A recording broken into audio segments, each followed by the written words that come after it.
all you beautiful people. I am here in Barnes & Noble over in California with Logan. Yes, sir. And we are here admiring this truck. Convertible truck. First one I've ever seen. I think you can tell that I stepped out of my car and I looked over here and I said, trucks aren't usually convertibles. No, they're not. But I don't know. If you want to customize your own car, go right. Yeah, I mean, you know. I dig it. I like it. Yeah, it looks like it's The dashboard. pretty rough. It must be a project car. That's got to be a project car. But More very power. cool. I admire it. More power to them. Yes. All right, let's get inside. Let's go. Here we are at Barnes & Noble. And it does say do not use this door. All right. Well, thankfully there's one more we can use. Oh, look! What? Dad jokes! Oh, gosh. You know, I saw a joke. You did? It said, when does a joke become a dad joke? Oh, God, when? When it becomes apparent. Oh, that's... Ha, ha, ha, ha, ha. Ooh, hey, Desi Arnaz, the man who invented television. Oh. Yeah, a lot of people don't realize that Desi Arnaz was the guy that was, you know, Like the was brains like the behind brainchild I Love Lucy. behind I Love Lucy. Uh-huh. Even though Lucy was the one who basically said that she wouldn't do a show without Desi Arnaz. Mm-hmm. So, but yeah, this is. I might have to get this. I'm gonna put this back before We start emptying our wallets. I know. Oh, but I look next to it. I guess that must be an Pacino. autobiography. Sonny Boy? Sonny Boy. By Al Pacino. Yeah. The power of geography. The prisoners of geography. The power of geography next to the prisoners of geography. A history of the world in 6 classes. There aren't many books this entertaining that also provide a cogent crash course in ancient, classical, and modern history. Beer, wine, spirits, coffee, tea, and Coca-Cola. Huh. Interesting. The secret history of titles always catch me. yeah, the secret history of home economics. How trailblazing women harnessed the power of home and changed the way we live. You think used to teach classes in home economics in high school? I don't think they much teach them anymore. Ooh, here's a book. Here's a couple books I have read. Huh. American Psycho by Bret Easton Ellis. Okay, yes. Fair warning, this book is not for the weak. It is extremely violent, graphic, lots of crazy things happen in that book. And the movie, by the way, is a very, very, very great adaptation of the book. I very much enjoy it. Yeah. The book is very intense, though. It's like, if you thought the movie was intense, the book might not be for you. Okay. But it's a great, excellent read, great satire, great narration by Patrick Bateman. One of the most compelling and, I'd say, enigmatic characters that I have encountered. Here next to it is Crime and Punishment by Fyodor Dostoevsky. I know we do have a copy of that at home. Yes, I've seen it. it's been a while since I read this book. I think I read it in my freshman or sophomore years of high school. I don't know what was up with me in high school, but when they said you can do whatever book you want for your book reports, I was like, okay, let me read Crime and Punishment, 1984, Frankenstein, Huckleberry Finn, all these very dense books. Yeah. But great read. I don't have much of the plot fresh in my mind, but all I know is it is an excellent read. I highly recommend it. Looked over here and found Logan reading this intense book. So here. I'm in the religion section. Okay. Trying to see if they got any good Christian books. I found this one called the Apocryphal Gospels. Okay. So this is like, I guess, Christian or Christian-related writings from the Bible times that were not included in the Bible for various reasons. I was just looking around at it, seeing what all they've got in here. I was looking at a part called the Jewish Anti-Gospel, which I guess must have been like ancient writings refuting the teachings of Christianity. So pretty interesting. how Jesus became God. Disciplines of a Godly Man. Highly recommend this book. I read it twice for 2 different men's groups I'm part of. Solid read if you want to grow in your relationship with Jesus. This is one of the books I like. Start living. Mere Christianity by C.S. Lewis. That one is a great read. Great read. All Living Liturgy. Love thy neighbor. How the teaching of Jesus transformed the moral conscience of the West. Huh.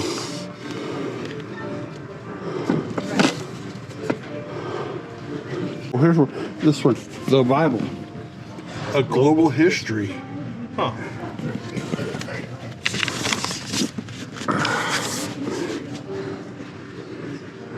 Let's see.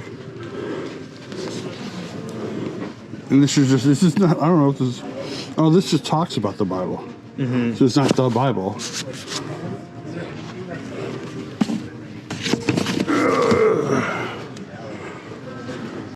Of course, right across from the religion section, you have the psychology section. And he said you found Girl Interrupted. Yeah, by Susanna Kaysen. This was made into a movie about 25 something years ago with Winona Ryder and Angelina Jolie. Very good movie. Angelina Jolie won an Oscar for that. Yes, she did. Sorry, it looked like my hair was a little messed up. But it's a great movie, so maybe I'll check out the book. And I was looking over here. I was Mary Connolly books here. You know, I finished one of her books, Mary Connolly, called Petticoat Ranch, which is actually pretty good. Yeah, cool. Bottle.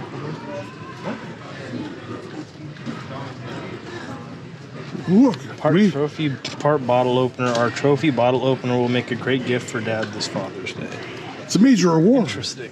It is. It's a major, award. Oh, the Action Bible. Take a look at this. Cool. Huh? The Action Bible. You ever heard of this? You know what? I have. And it's kind of like, what is it? It's a comic book version of the Bible. At least it has several of the major Bible stories. So like here you have the story of the walls of Jericho coming down, Joshua 5-6. And it's a retelling of these Bible stories as a comic book. So it's like, what do you call it? Golden calf. See, here's the golden calf. For some reason, the type of book of what it's called is, I think it's, can't remember what it's called. When it's like it's a comic book, but it's a book. Here's Parting the Red Sea. Let's see. It's cool seeing all the different Bible stories brought to life this way. I remember I first saw this at a Walmart a while back. Yeah. Ooh, the Lord's Supper. But it's just so cool. Because when you're reading the Bible, you realize a lot of it is very kind of like action-packed, and you're like, whoa, this is so cool. You'd like it was to like see that it. when I was reading Exodus for the first time. And like the whole first half of the book, they're escaping Egypt, they're crossing the Red Sea, and I'm like, whoa, it's epic stuff. So seeing it actually illustrated is a really cool experience. We wandered over in the fiction and poetry drama section over here. So we have poetry, drama, and literary criticism, and then we have fiction behind you. Dramas and plays. No Fear Shakespeare. 44 poems on being with each other. Interesting. You found the Shakespeare? Yeah, No Fear Shakespeare. This is really good if the early modern English is really kind of like tricky for you. Oh, yeah. If it's hard to understand. These will have a translation written in modern English, and it'll have the text. I think usually they'll have it side by side. Oh, okay. It's like on the left side, it'll have the original text, like, what early tongue so sweet saluteth me, young son, it argues a distempered head, and then it'll say, who greets me so early in the morning? Young man, something's wrong if you're getting out of bed this early. So it makes it easy to understand what the Shakespearean language is actually saying. That is true. But they don't just have Shakespeare, they also have Greek. Greek plays, like the 3 Theban plays. Antigone, Oedipus the King, Oedipus at Colonus. Sophocles, Euripides. The Bacchae and other plays. What other plays are in here? Iphigenia, Aulis, Rhesus, Orestes, Phoenician women. That's cool. Yep. I have like a small collection of Greek plays. I need to get back to reading them. Yep. Here's the boy, the mole, the fox, and the horse. Greek myths. The cover was a little Interesting. not interesting, but misleading. I think that's the word I want. Because I was looking at it thinking, oh my goodness, it's going to be all these Greek myths told in like old comic book aesthetics. Yep. And then it's just like this. Yep. Still cool, but not what I was expecting. Freaky folklore. Terrifying tales of the world's most elusive monsters and enigmatic cryptids. Ooh. Joseph Campbell. This looks interesting. Enter this frightful menagerie of iconic creepy creatures, if you dare.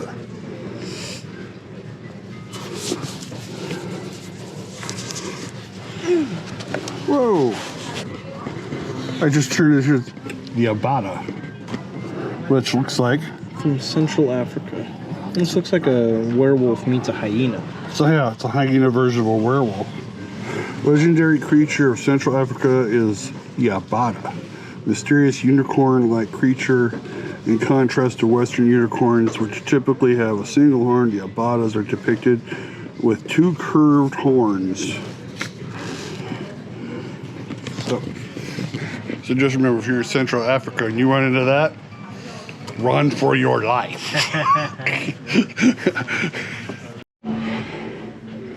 So I'm taking Logan over to a book that I think he would like. Yeah. Oh wow! Light camera accordion. Yeah. It is a, I think it's a, I don't want to say it's a photograph. Eye-popping photographs of Weird Al Yankovic, 1981 to 2006. So it's basically like a, I don't want to say a picture book, but it's a photograph book.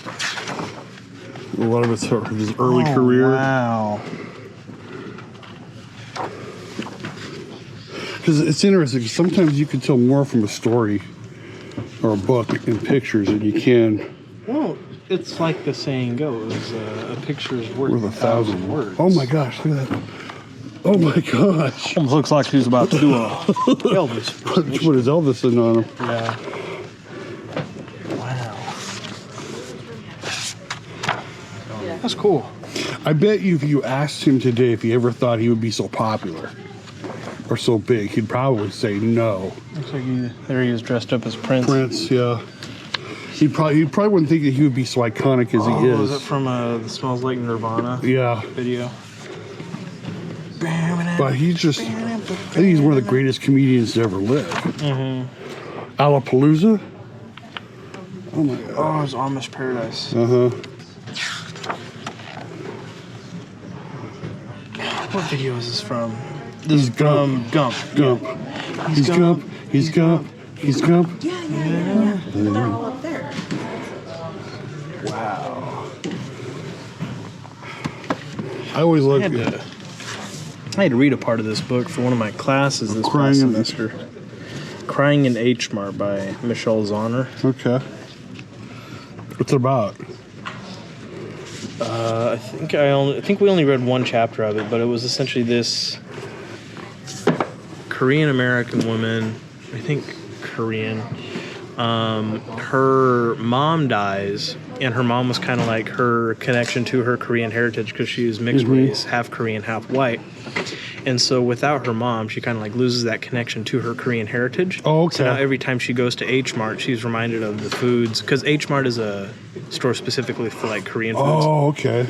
And so every time she goes to H Mart, she's reminded of her mom. And so it's a very kind of like nostalgic, bittersweet experience every time she goes there, because it's like reminds her of her culture and how much it's missing now that her mom's passed away. Yeah, I get that. But yeah, it looks like we had just read the first chapter of it.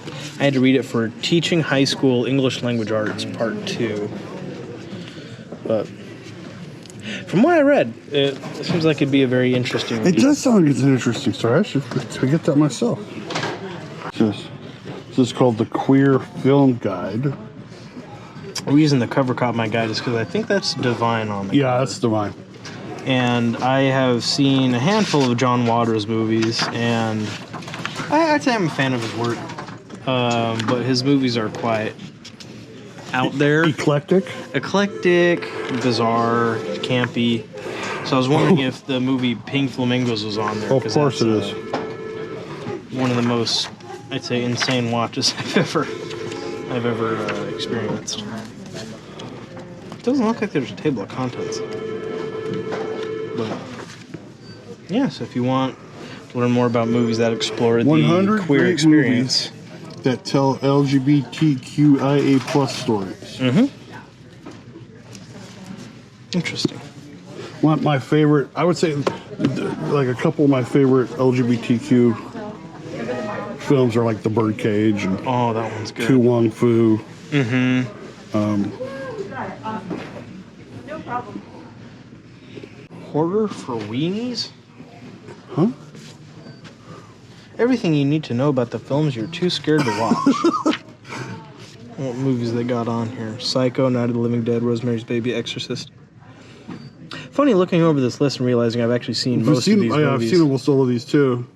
I have not seen The Thing yet. That's the one that's on my list. Of these, I have not seen The Wicker Man. I've not seen that one I've either. not seen Carrie. I've not seen The Thing. No, let's be real. This one's The Wicker Man 1973. Yeah, not the Nicolas Cage one.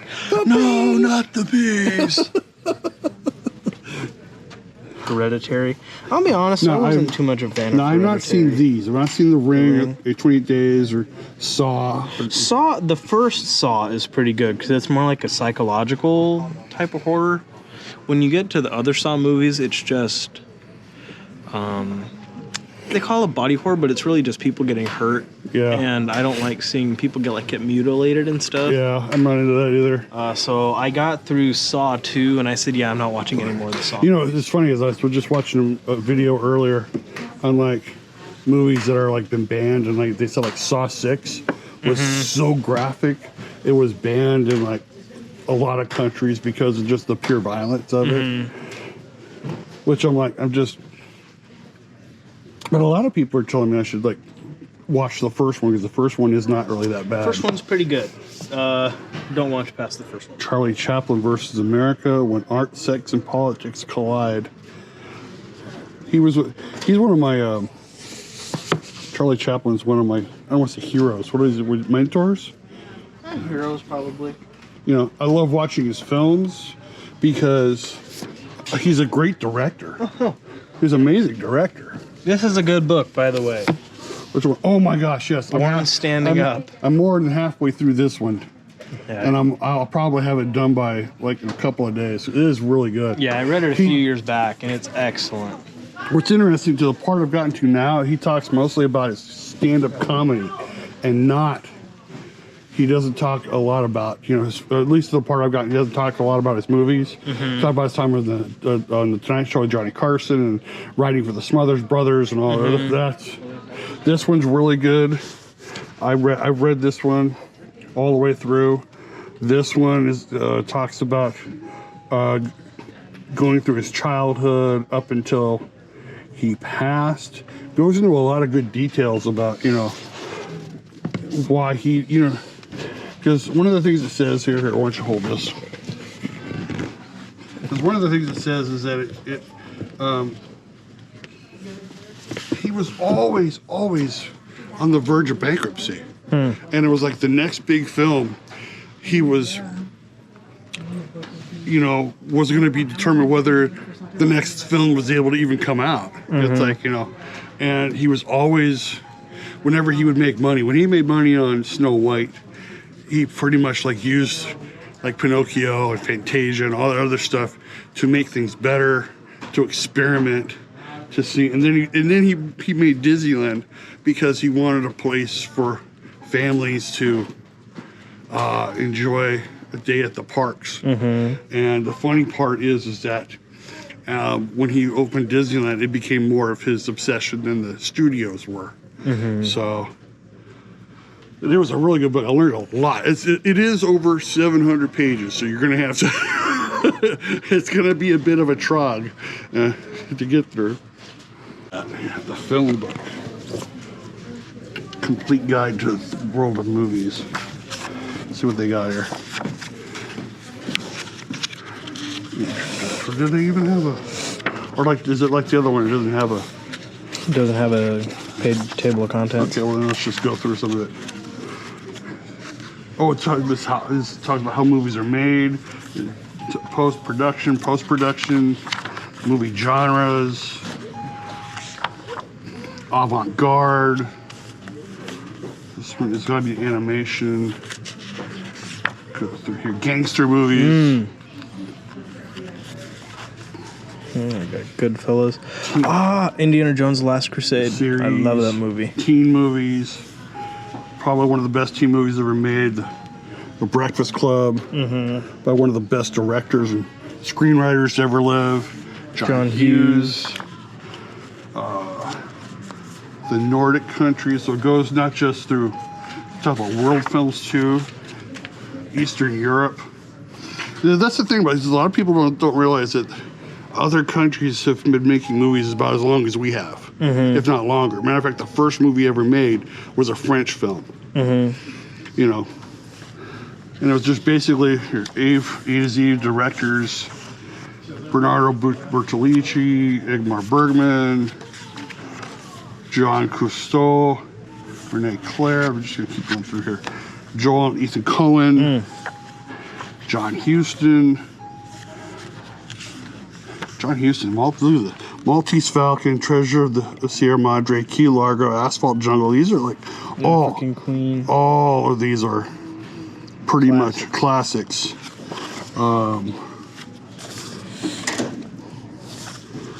Next one.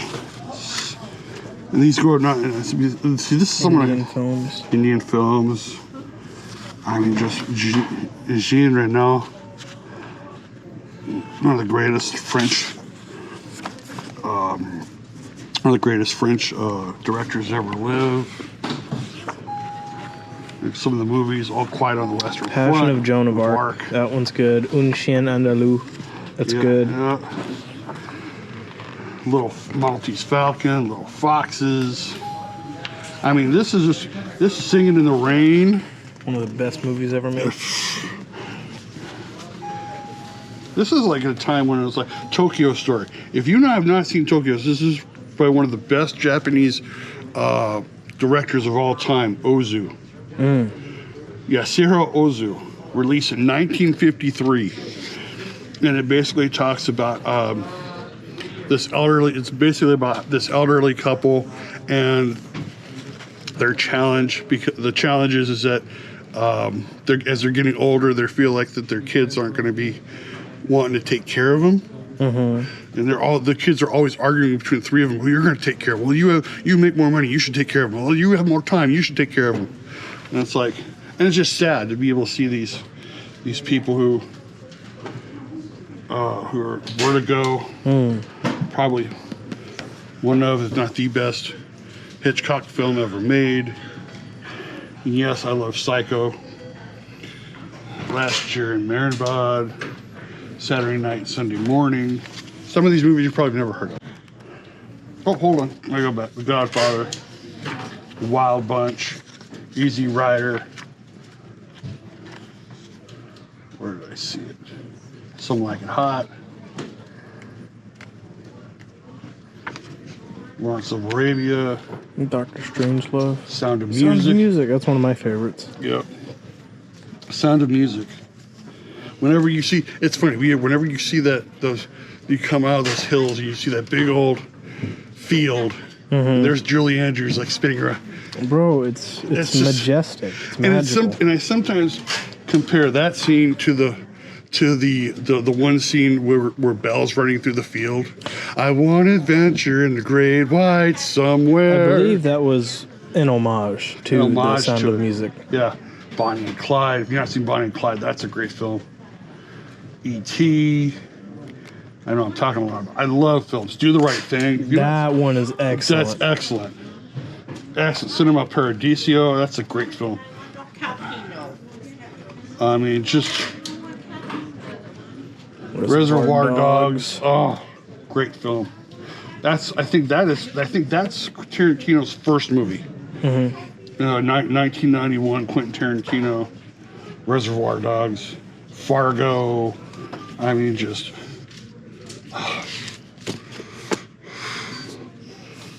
I love films. I love movies. I love making movies. If I could ever find a time to sit down and actually put something together. Your brother keeps telling me we need to start making these movies before you get too old or we get too old. Yeah.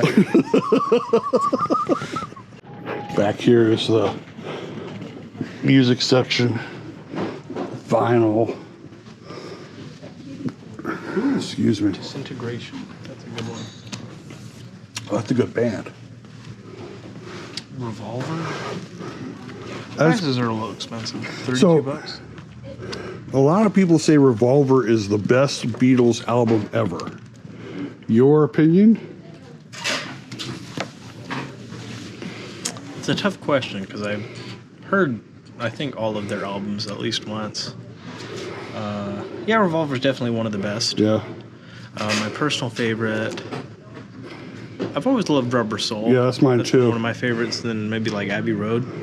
But Revolver is excellent. Definitely a 10 out of 10.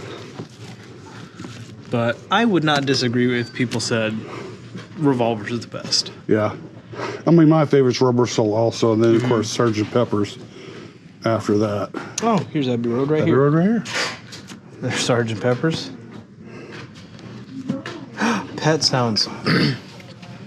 Now, hot take. I don't know if this would be a hot take. Pet Sounds, I think, is better than all the Beatles albums. I know there are some that would not disagree. Well, at least like that's I find myself returning to Pet Sounds more than I've returned to most of the Beatles albums. Not that I don't like the Beatles albums, I just like Pet Sounds is on another level. Yeah. Well, that's the genius of Brian Wilson. Well, look at some of the games they got, puzzles. Yahtzee. Fun game that makes thinking fun. An exciting game of skill and chance. Yeah, it's called dice. Yeah. Myrtle in the hedge maze. Build a puzzle and solve the case. Been a murder in Dame Obsidian's hedge maze, and a deductive logico is on the case. This 500-piece jigsaw puzzle is a challenging combination of logic puzzle, jigsaw puzzle, and maze. Huh. So it's a puzzle. Yeah. It's a puzzle. Well, it says here it's a puzzle in a puzzle. Interesting. So you have to solve the murder by putting the puzzle together. Yeah. Where's Vinland Saga? Another collection of puzzles. More puzzles. Hey, you saw the new Soaring Over America. Yes. What'd you think? I thought it was cool. You thought it was good?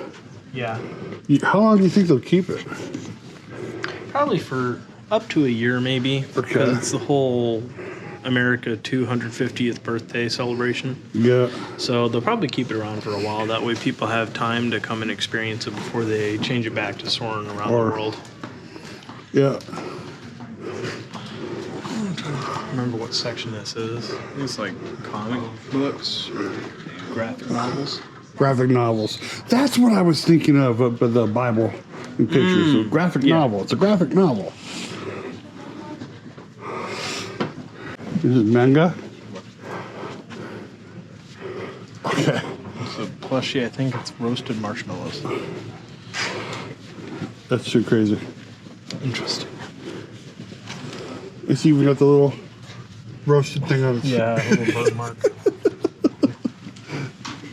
My favorite way to roast marshmallows is stick them right in the fire, let them catch on fire, let them burn for a couple seconds, then blow it out. Because then they're hot enough to put on the s'more. They've got a little char flavor to it. Yeah. Just don't eat them right away because then you'll burn your tongue. Mysteries and thrillers are over here. Horror books. Horror. A God in the Shed. Hey, someone was listening to Bray Wyatt. Let him in. Let him in.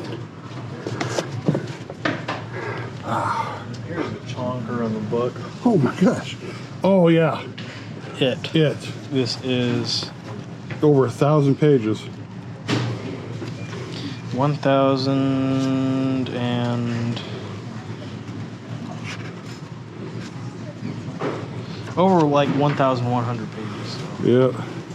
very long. Very long book. You say Shirley Jackson has a new book out, or I don't know if it's a new book. Just an Ordinary Day. Jackson at her best, a gift of a new generation.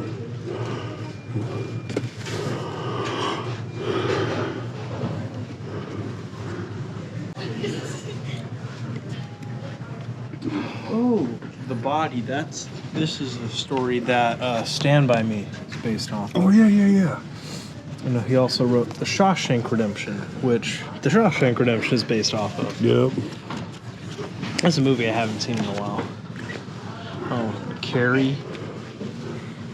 Dang. Stephen King is like one of the more prolific American authors, especially in horror. Exorcist. Have you seen the? Now here's this one, The Running Man. Have you seen the new Running Man? I have not. Okay. You should see the old one with Arnie. It is very good. Which is nothing like the new one, is what they're saying. Over here at the young adult section, Logan is looking to see if there's any books that he had to read. Well, I took a class on the young adult novel at CSUB this semester. Yeah. And I'm trying to see if they have any of the books I had to read. I had to read the first of the Hunger Games books. I see they got the other books. You like the Hunger Games right here? Yeah. Which, that's a great book. Highly recommend the Hunger Games. I don't know. I had a hard time. Science fiction and fantasy. I had a hard time getting into it because I had a hard time believing that kids should kill each other for sport. But It's a dystopian book, so usually they'll have some kind of crazy scenario like that, and it seems unbelievable, but who knows? Maybe that could be the society that awaits us. well, not me, because I'll be dead long before. Yeah. I know I shouldn't say that too loud, but I mean, there was a great. We were watching Fried Green Tomatoes last night. Great movie. Great movie. Great movie. It was on Netflix. Netflix. And there was a line in there from Kathy Bates. She goes, "I'm too young to be old, and I'm too old to be young." And I was like, "That's how I feel." Yeah. That's exactly how I feel. This is fantasy. Star Wars, Crimson Climb. Interesting.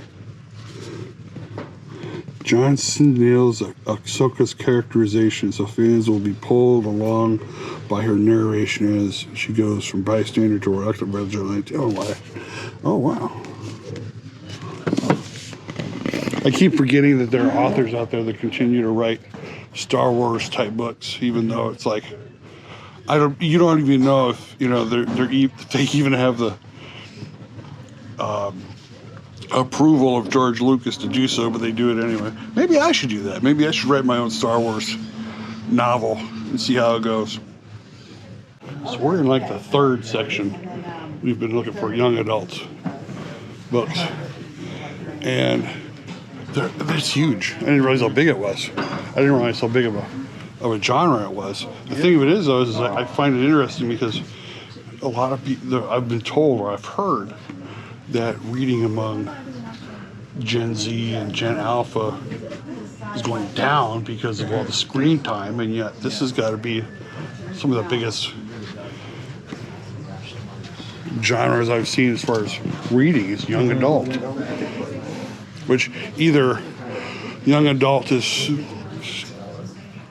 like stretching out to older It's a broad genre. This is because the readership for young adult. This is like 6th grade through like 18-year-olds. Okay. So it covers a So like about big like age 11 range. to 18-year-old.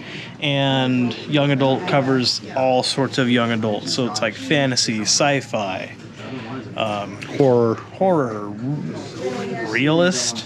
Yeah. Which, by the way, this is one young adult novel I had to read for that class that I did really enjoy. It's called "I Am Not Your Perfect Mexican Daughter" by Erica L. Sanchez. It's kind of like, it felt like almost like a spiritual successor to The Catcher in the Rye. Okay.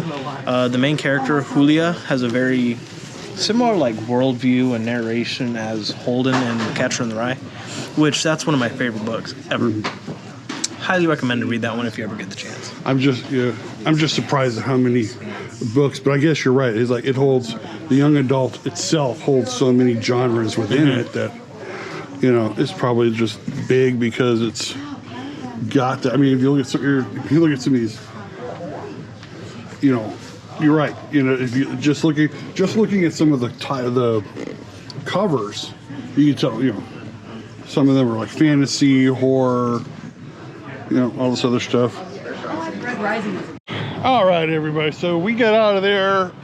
We found a lot of things we were interested in, but we were like, you know, we're gonna hold off on buying any more books. We still have a lot of books at home that we've already got that we haven't had a chance to read yet. So it's like, there would almost be like, we just like to go look around and see what they have and see what might be available for us when we go back there on a different trip. But if it's anything, at the very least, we found some things that we're interested in for later on. So we'll see how all that works out later. But as for now, we're going to go home with money still in our pockets. Yep. But as I like to say, Logan, if they're going to check us out anywhere else, where would they go? If you want to check out our other Travel by Nature things, go to the linktree/Travel by Nature found in the description of this video. There you'll find our merch store, our Instagram, our TikTok, Twitter, I guess X is now what you call it. I still call it Twitter. Yeah, but anything Travel by Nature you can find at Linktree. And if they want to help us out, You can hit the like button, subscribe, hit the notification bell, and share this video out to your friends. yeah, share it out to your friends and leave us a comment. It makes us smile. But from here at the Barnes & Noble on California Avenue, I am Goose. I'm Logan. We're Travel by Nature. Thank you so much for watching.